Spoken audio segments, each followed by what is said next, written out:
No veo. Ay, no sé qué le dio esta vaina.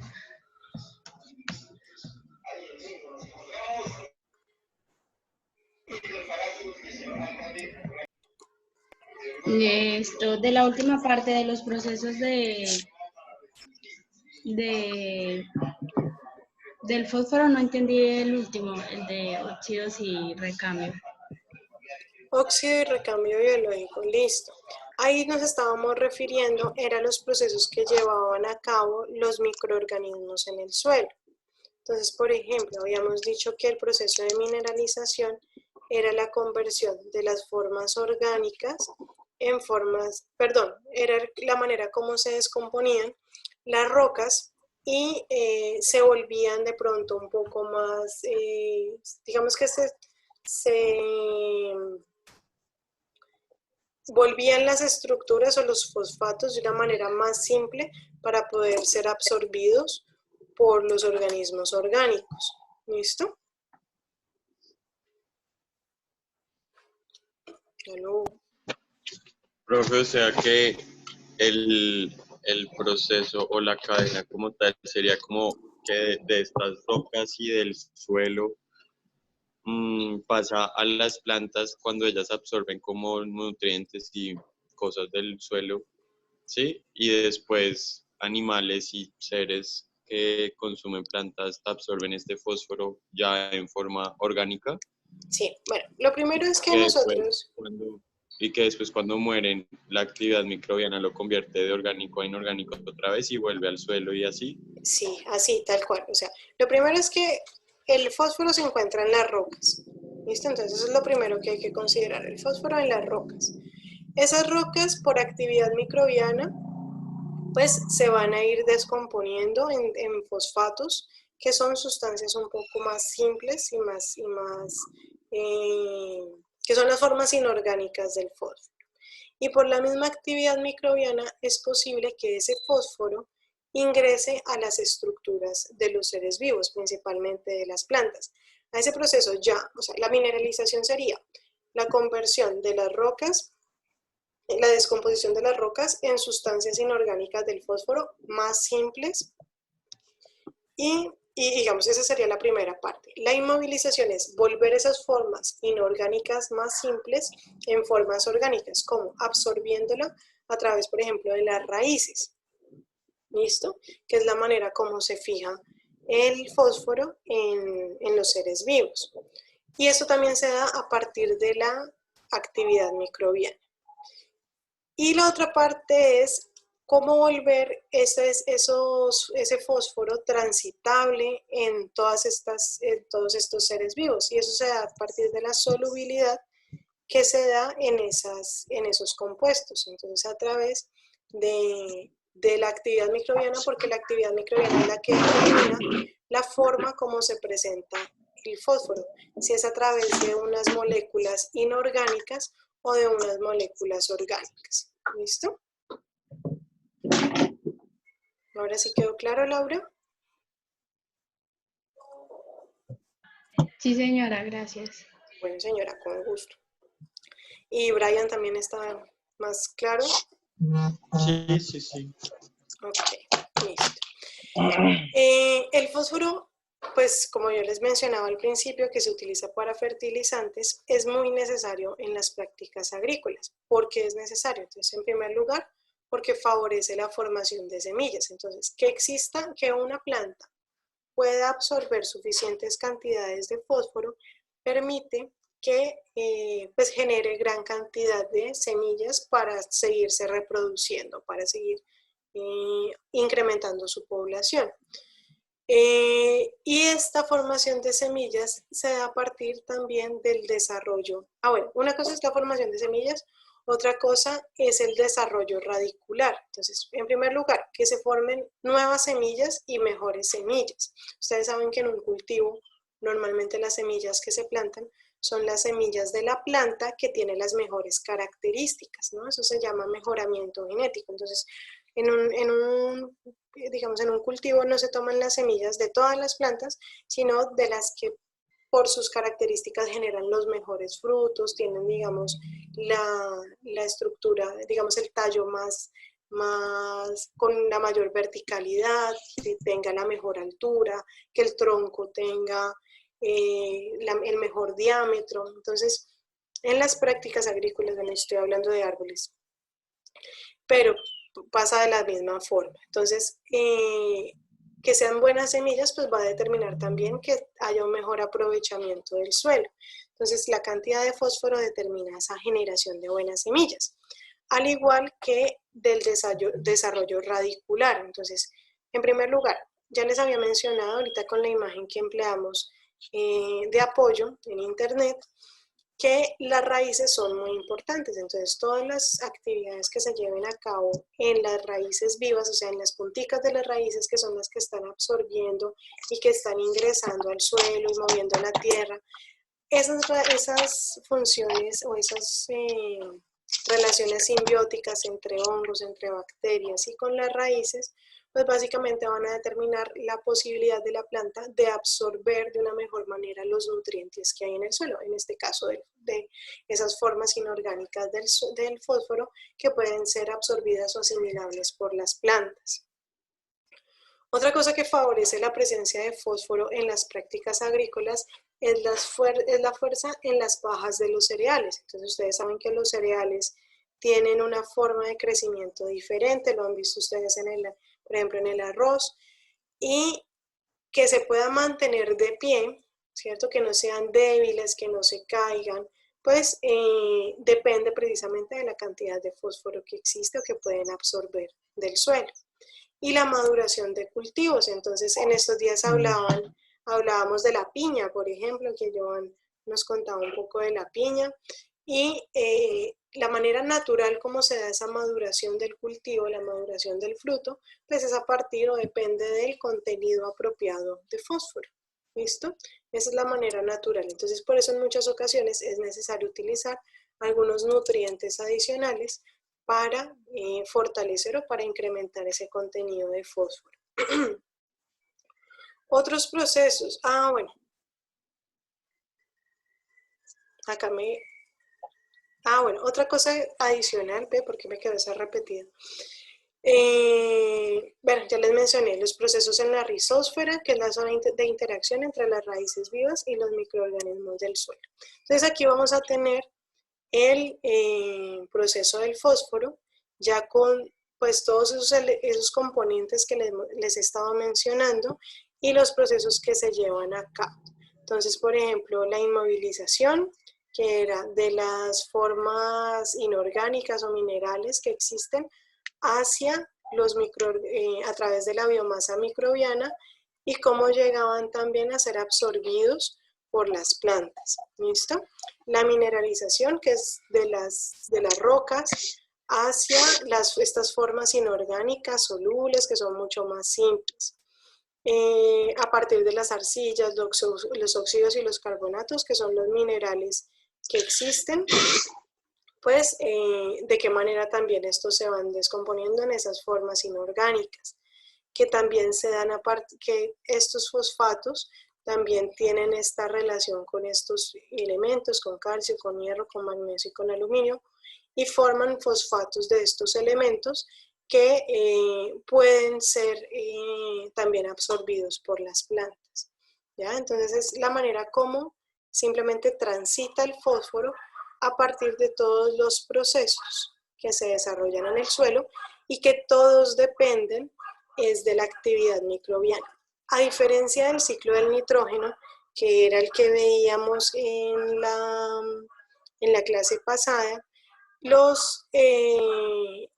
digamos que los compuestos que aquí se generan no se oxidan ni se reducen, como lo veíamos en el anterior, que es cuando cambia la valencia, que seguramente ustedes ya están viendo química, no sé si ustedes ya vieron eso en química general en el colegio, y que cambia la valencia de los iones, ¿cierto? De la manera como pueden enlazarse con otros compuestos. Entonces, en este ciclo no ocurre eso, simplemente se forman fosfatos con estos elementos, con estos compuestos secundarios, pero siempre van a ser los mismos tipos de fosfatos. ¿Listo? Simplemente lo que cambia es su tránsito a través del suelo principalmente de ese fósforo, ¿listo? La manera como se enlaza lo principal es la actividad microbiana que interviene para que ese fósforo pueda circular dentro de todos estos procesos, ¿listo? Entonces, al igual que el nitrógeno, el fósforo es un elemento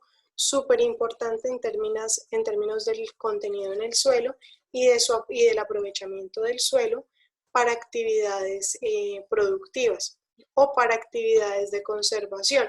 ¿Por qué razón? Porque también va a determinar el tipo de uso del suelo que se le puede dar al mismo, ¿no? Si es necesario protegerlo, si de pronto este suelo tiene una importancia muy alta en términos de protección de la biodiversidad, por ser un ecosistema en el cual se da la regulación hídrica, o sea, ese es el servicio ecosistémico que ofrece, y no es apto para el desarrollo de actividades como la agricultura y la ganadería.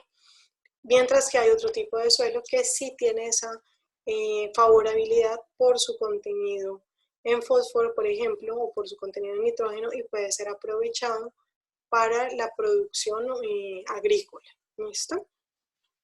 Entonces, son de esas características que yo les estaba mencionando, porque es importante, por ejemplo, estudiar el ciclo del fósforo, el ciclo del nitrógeno en la ingeniería ambiental. Bueno, ya terminando el ciclo del fósforo, vamos a ver el ciclo del carbono. Y no sé cómo van ahí, ¿está claro? Supongo que sí. ¿Me están escuchando o estoy hablando sola? Sí, profe. No, profe, Escuchamos, profe. Ah, listo. tranquila. Entonces vamos a compartir pantalla otra vez. Reanudar función. ¿Acá me están viendo la nueva presentación? ¿O no? Sí, profe, sí. Listo. Entonces, Sí, profe.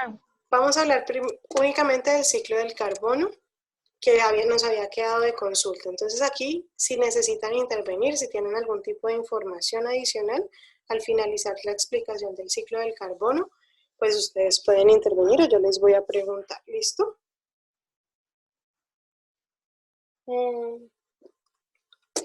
Esta es una imagen que tradicionalmente vamos a ver en términos del ciclo del carbono. ¿Qué es lo que se explica o qué es lo que se puede explicar a partir de ello?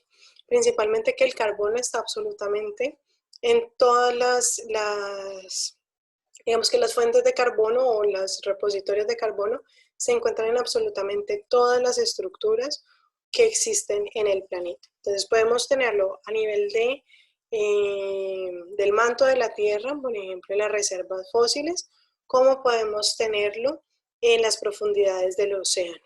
¿Listo? Lo podemos tener también en el océano, en las superficies del océano, en las superficies de la Tierra, lo podemos tener en la atmósfera, en la biomasa de las plantas. Nosotros, como seres humanos, en nuestro cuerpo tenemos carbono, y realmente todo lo que se desarrolla y se desenvuelve en el planeta contiene carbono. ¿Listo? ¿Qué es lo que pasa con el ciclo del carbono? Que el ciclo del carbono tiene diferentes ritmos. ¿Listo? ¿A qué me refiero con ritmos? Podemos hablar, por ejemplo, del tránsito del carbono a nivel de la biomasa de las plantas, o podemos hablar del tránsito del carbono a nivel de los reservorios que existen en las capas geológicas en la Tierra, o a nivel, por ejemplo, de las profundidades del océano, ¿ya? Y eso implica que hayan unos movimientos y un tránsito de carbono que se desarrolla en el planeta a diferentes escalas de tiempo. Esto, lo que yo les decía de ritmos, me estaba refiriendo exactamente a diferentes escalas de tiempo. Hay una pregunta por el chat.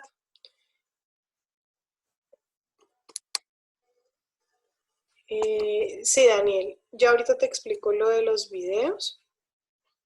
Yo ya los estoy subiendo en YouTube, entonces Ahorita les digo dónde van a estar depositados. ¿Listo? Entonces voy a continuar con la explicación y ahorita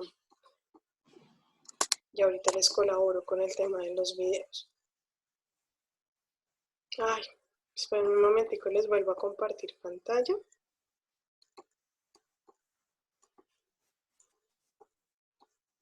Y estábamos en esta imagen. Entonces, a eso me refería. Entonces ocurre a diferentes escalas de tiempo y también el carbono se encuentra en diferentes cantidades en cada una de estas entidades o en cada una de estas estructuras que existen en el planeta. Entonces, por ejemplo, la mayor reserva, como pueden darse cuenta, se encuentra a nivel de las reservas fósiles, carbón, perdón, los hidrocarburos y también a nivel de las profundidades del océano. ¿Listo? También en términos de esos reservorios de carbono, son las mayores reservas de carbono que existen en el planeta. Los otros procesos ya se dan más... ¿Me repite las reservas de carbono, por favor? Claro que sí. Las mayores reservas de carbono están a nivel de las profundidades en las capas, digamos, continentales, en las capas de suelo y más que en las capas de suelo, en las capas geológicas. ¿Listo? Cuando hablamos de las capas geológicas estamos hablando de las rocas y digamos, de las profundidades del suelo y que esas mismas profundidades se dan a nivel del océano, ¿cierto? Más que darse la misma profundidad, también se presenta a nivel de las profundidades del océano, donde están las mayores reservas de carbono. ¿Listo? Vale, profe, gracias. Vale. Y ya más a nivel superficial, entonces en términos, por ejemplo, del suelo, pues existe este carbono en el suelo, ¿cierto? Que también es fuente digamos, de la actividad microbiana que ocurre en el suelo. Y también lo tenemos, o también desarrolla procesos en el océano, digamos, en todo lo que son las masas de agua que circulan a través del océano, también ocurre. Entonces, lo primero que tenemos que considerar es que tanto en el suelo como en el océano o en cualquier fuente de agua, existen una serie de microorganismos que realizan procesos de respiración y también que se descomponen, ¿listo? O que realizan la descomposición de lo que es la materia viva. Entonces, en primer lugar, entonces, en el suelo existen microorganismos que se encargan de estas actividades de respiración y como tal, como respiran, liberan a la atmósfera dióxido de carbono. ¿Listo? Entonces, la forma en la que se presenta el carbono en la atmósfera principalmente se da a nivel de dióxido de carbono, aunque también hay muchos otros gases que se denominan gases de efecto invernadero que se han asociado a fenómenos como hoy en día los hemos denominado de cambio climático. Y eso ya más adelante vamos hacia ese punto de los problemas que ocasiona la alteración en el ciclo del carbono. Pero principalmente aquí tenemos, es una actividad microbiana que realiza procesos de respiración y que descompone la materia viva que contiene carbono y devuelve ese carbono al suelo, básicamente. En este caso, también que respira y devuelve ese carbono al océano, que pues básicamente por los procesos de movimiento de las masas de agua, pues va a terminar nuevamente siendo depositado en las profundidades del mar o va a terminar siendo descompuesto en medio del océano y que va a servir como alimento para los otros organismos que hay en el océano. A nivel, digamos, superficial, pues lo que tenemos es biomasa, la biomasa de las plantas, entonces tenemos individuos vegetales que crecen, los cultivos, los árboles tienen una función importantísima en lo que es el ciclo del carbono, y al igual que en la superficie del océano, pues tenemos pues un poco más, no tanto superficie, sino más en la primera capa del océano, lo que es el fitoplancton, que es prácticamente los organismos que existen o que viven, que son también microorganismos en esta parte del océano, y que también se encargan de desarrollar una función de fijación del carbono en la atmósfera, pero también de respiración. Bueno, digamos que esos son los procesos que de manera natural ocurren en el planeta. ¿Listo? El intercambio gaseoso en el océano, el intercambio gaseoso en la superficie terrestre a nivel, digamos, de las plantas. Aquí hay una serie de algas, el fitoplancton, que se encargan de realizar las algas que se encargan de realizar ese intercambio gaseoso. Entonces, hasta ahí vamos bien, o sea, hasta ahí tenemos la parte natural dentro del ciclo del carbono. Ya lo que ha ocurrido y que, digamos, ha alterado el ciclo del carbono, tiene que ver con la realización de actividades por parte del hombre que han generado una mayor emisión de estos gases de dióxido de carbono principalmente. Entonces, lo primero es que estas reservas de carbono que se encuentran tanto en las profundidades del suelo como en las profundidades del mar han sido liberadas. La porción que ha sido liberada no es tan significativa respecto a la cantidad de reservas que todavía existen en las profundidades tanto del mar como de los continentes. Sin embargo, lo que ya se ha liberado pues ha ocasionado toda una problemática ambiental, que es la razón de ser, uno de los motivos por los cuales nosotros somos ingenieros ambientales y ustedes son futuros ingenieros ambientales. Entonces, esa es una de las problemáticas que nos ha llamado al estudio de los impactos ambientales, en primer lugar. Y esta alteración que ha habido sobre el ciclo del carbono, entonces, en primer lugar, liberando estas reservas, y en segundo lugar, emitiendo a la atmósfera el carbono en forma de dióxido de carbono, ocasionando además que se desarrollen otros procesos a nivel atmosférico que han alterado las condiciones del clima. Eso ya se ha demostrado a través del estudio de la atmósfera en muchos años, y pues esa circulación del carbono pues no es la manera natural en la que circula, sino que ha sido de una manera permanente, que aunque no es la más abundante, si se dan cuenta las mayores de reservas siguen conservándose en las profundidades, sí ha generado unas alteraciones que son representativas para el funcionamiento del planeta a nivel global. Entonces, por esa razón, pues el ciclo del carbono es tan importante, pero además de ser muy importante como los otros, es un ciclo que es muy estudiado precisamente por esas alteraciones que se han presentado y que han ocasionado tantos cambios a nivel del planeta. Entonces, lo primero es reconocer que el carbono circula a diferentes escalas de tiempo en el planeta, que existen unos depósitos de carbono en el planeta, uno de ellos es la atmósfera, y que principalmente en la atmósfera se presenta como dióxido de carbono. Aquí yo tengo algunas cantidades que las podemos ver también acá atrás, las hacen de otra manera, son simplemente proporciones.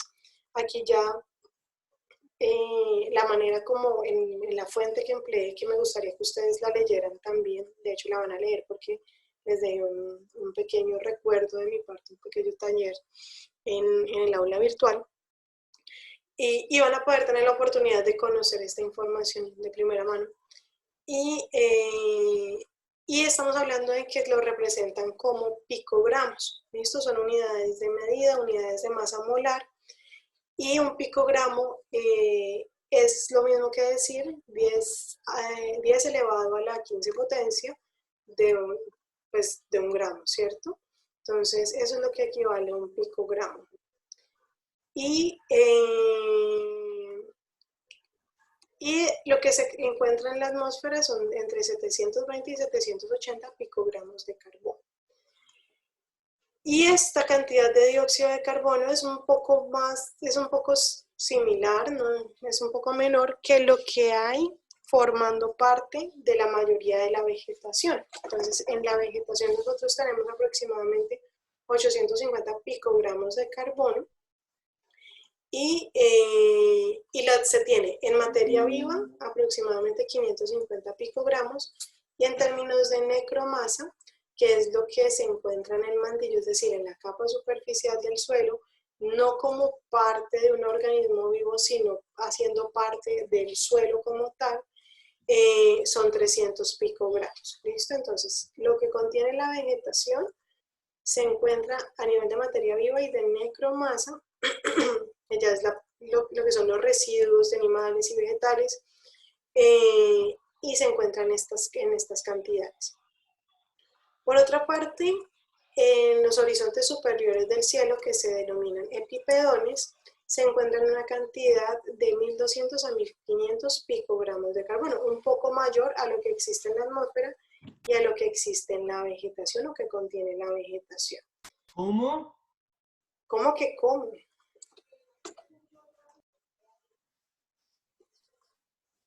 ¿Cuál es la duda? Listo. Y esa presencia en los horizontes superiores del suelo, pues se da a nivel de unas sustancias humificadas o estables. Cuando hablamos de humificación, estamos hablando de lo que es la forma orgánica del carbono, es decir, la forma como se encuentra en las estructuras vivas.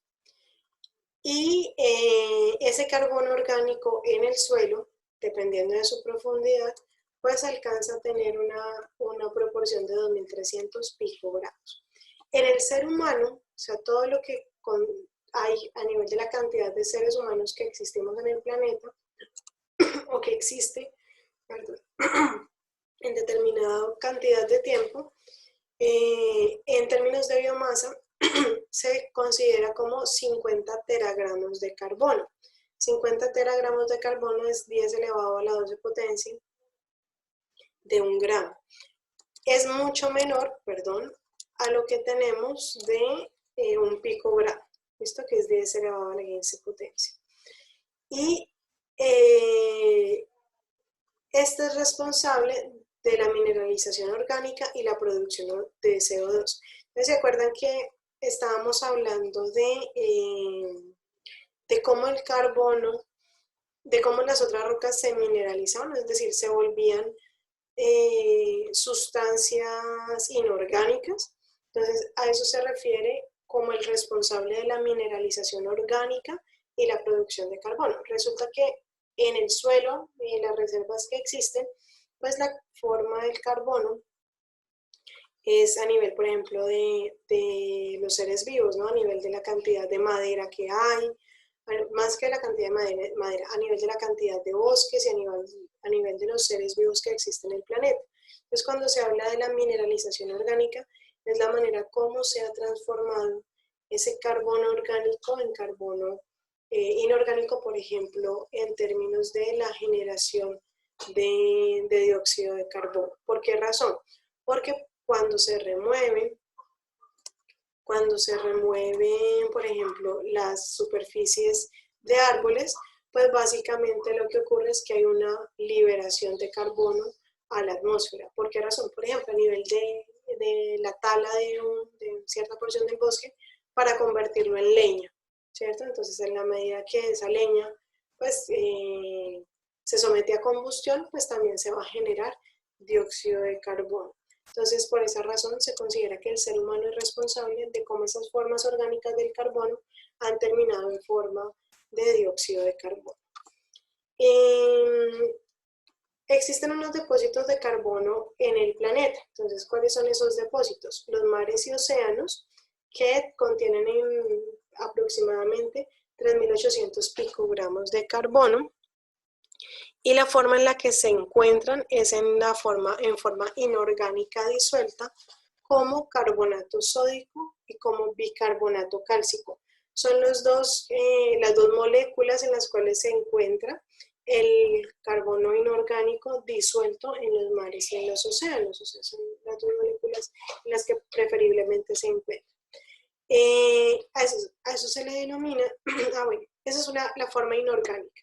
La forma orgánica disuelta se denomina carbono orgánico disuelto y también está presente en el océano. Entonces en el océano podemos encontrar tanto formas inorgánicas del carbono como formas orgánicas y está incluido en partículas orgánicas en suspensión, es decir, en todo lo que son microorganismos, por ejemplo, que existen dentro del océano, también ahí es donde se encuentra depositado ese carbono. Las reservas geológicas, o sea, entonces un depósito de carbono son los mares y océanos, y otros son las reservas geológicas, es decir, las capas más profundas a nivel del suelo.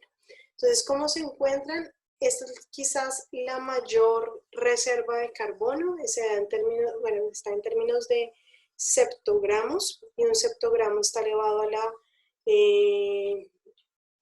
21 potencia, pues yo sé que no se dice así, se dice como 21ª potencia, pero bueno, no estoy segura. Y prácticamente contiene 60 septogramos de carbono. Es decir, es la mayor cantidad de carbono que existe y se da a nivel de sedimentos varios que pueden ser precipitados o acumulados, es decir, sedimentos que se van generando a partir, digamos, de los procesos de meteorización a nivel de todas las superficies del suelo o las superficies que estén expuestas digamos, a factores como el agua, como el viento, y se van precipitando unos con otros o acumulados, es decir, ya llevan mucho tiempo de haberse generado estos sedimentos y lo que han hecho es acumularse. ¿Listo? Entonces, cuando ustedes vean geología, que van a ir a una biblioteca, al laboratorio de suelos, donde se encuentra como una colección de rocas, se van a dar cuenta que existen 3 tipos de rocas, las sedimentarias, las ígneas y las otras que en este momento no las tengo presentes. Pero ahí se van a dar cuenta que los sedimentos también se acumulan y se conglomeran y también se forman como roca. ¿Listo? También se forma roca a partir de otros sedimentos de otras rocas. Que esas reservas se dan a nivel terrestre y oceánico, como carbonatos y combustibles orgánicos fósiles. Por esa razón también encontramos petróleo en las profundidades marinas, y que también se encuentran en una manera poco activa, que son los carbonatos precipitados de calcio y de magnesio. Adicionalmente, existen unos flujos de carbono en el planeta. Chicos, yo voy a revisar, voy a generarles otra reunión, porque aquí ya se me volvió a acabar el tiempo. Entonces, la voy a poner a partir de las 9:20 para que podamos terminar la clase perfectamente. Y ya les envío la información a través del chat.